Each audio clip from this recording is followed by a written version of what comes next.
गोड़ लगे छी सब गोटे के। हम छी कल्पना झा। आई अपने लोकनिक बीच हमर संगी ममता जी एकटा बेटा कुमार गीत प्रस्तुत कर रहल छथिन। हम संग दऽ रहल छियनि। आशा करैत छी जे अपने लोकनि के नीक लागत। जँ नीक लागत तऽ अपन आशीर्वाद जरूर देब।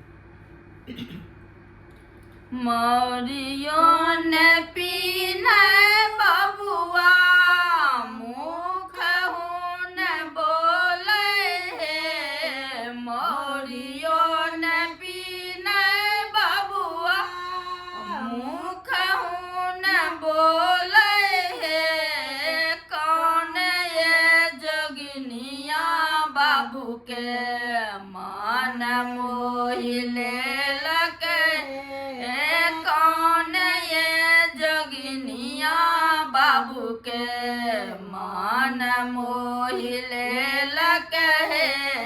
जनकपुर नगरी आके सासु जोगिनिया है। जनकपुर नगरी आके सासु जोगिनिया है।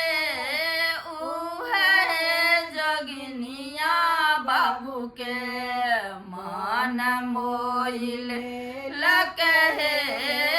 उहे जोगिनिया बाबू के मन मोहि लेलकै।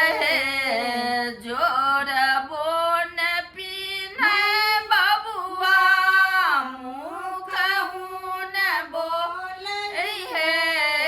जोड़बो ने पीने बबुआ मुखहु ने बोले हे। कौन ये जोगिनिया बाबू के मन मोहि लेलकै। कौन ये जोगिनिया बाबू के मन मोहि लेलकै। जनकपुर नगरी आके साली जोगिनिया है। जनकपुर नगरी आके साली जोगिनिया है। उहरे जोगिनिया बाबू के मन मोहि लेलकै। उहे जोगिनिया बाबू के मन मोहि लेलकै।